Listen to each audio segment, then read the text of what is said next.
জামাত ইসলামী সংখ্যালঘু সংখ্যাগুরু এই তত্ত্বে বিশ্বাস করে না।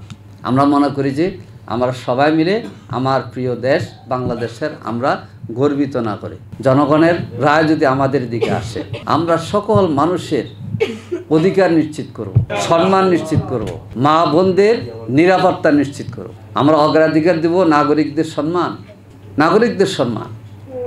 একজন নাগরিক সম্মান এবং মর্যাদার দিক থেকে সে প্রধানমন্ত্রী প্রেসিডেন্টের সমপর্যায়ে থাকবে, নাগরিক অধিকার, কথা বলতে পারবে। এক হিসাবে আমরা সবাই কিন্তু আল্লাহর সৃষ্টি, ওয়ালাকাদ কাররামনা বানি আদম। আল্লাহর কাছে কিন্তু আমাদের সবার মধ্যে নিউটন ভাই বলে গেছে এক কথা, এতে বোঝা যায় যে উনি আল্লাহর বান্দা না মনে হয়। কারণ সবাই তো আমরা সৃষ্টিকর্তাকে মনে করি না? এখানেই সমস্যা, এখানেই বিভাজন। আমাদের পরিচয় হচ্ছে আমরা সবাই মানুষ। যে দলে করো বলতে পারবো আমরা পশু। কোরআনের দুইটা সূরা আছে, একটা নাম আনাম পশু, আর একটা নাম ইনসান মানুষ। তো যারা মানুষ হিসাবে মনুষ্যত্ব যাদের মধ্যে নাই তারা আনাম হয়ে যায়। আমরা মনে করি যে ধর্মের হই না কেন সব ধর্মের মধ্যে ধার্মিকতা আছে, মনুষ্যত্ব আছে।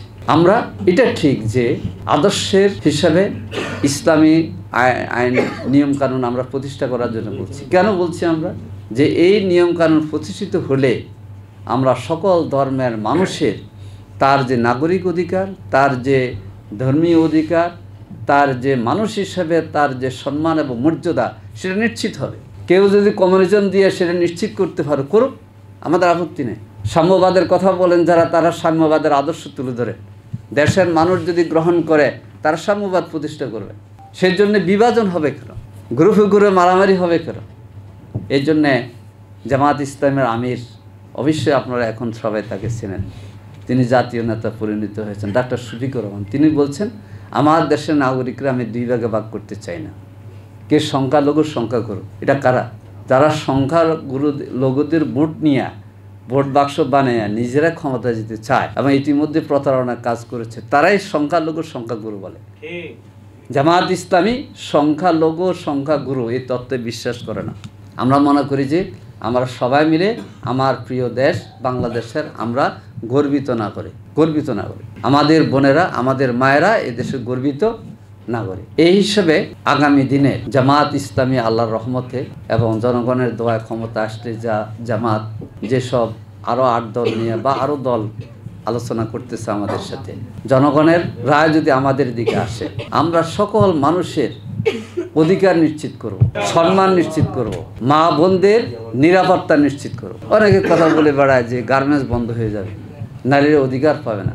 বলেন তো, ঢাকা বিশ্ববিদ্যালয়ের কাছে আছে। সাদিক কায়েমরা বিপি হওয়ার পর, ঢাকা বিশ্ববিদ্যালয়ের নেতৃত্ব দেওয়ার পর আমার কোনো মেয়েটা বোনটা বলতে পেরেছে যে আমি ঢাকা বিশ্ববিদ্যালয়ে একজন গর্বিত ছাত্রী হিসাবে আমি চলাফেরা করতে পারতেছি না?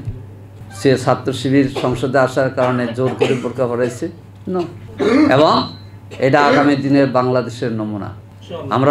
আমরা অগ্রাধিকার দেব নাগরিক অধিকার, আমরা অগ্রাধিকার দেব নাগরিকদের সম্মান, নাগরিকদের সম্মান। একজন নাগরিক সম্মান এবং মর্যাদার দিক থেকে সে প্রধানমন্ত্রী প্রেসিডেন্টের সমপর্যায়ে থাকবে, নাগরিক অধিকার, কথা বলতে পারবে। সেজন্যে আমরা মনে করি যে সবগুলির পিছনে আগে রাজনৈতিক বিভাজন ছিল, বিভক্তি ছিল। আপনারা জানেন আমাদেরকে অনেক তকমা দিত, তা আজকে আপনারা দাওয়াত দিয়ে এনেছেন, আমরা খুশি। আপনাদেরকে দেখলাম আমাদের এখানে টুপি দাড়ি পাগড়িও থাকবে।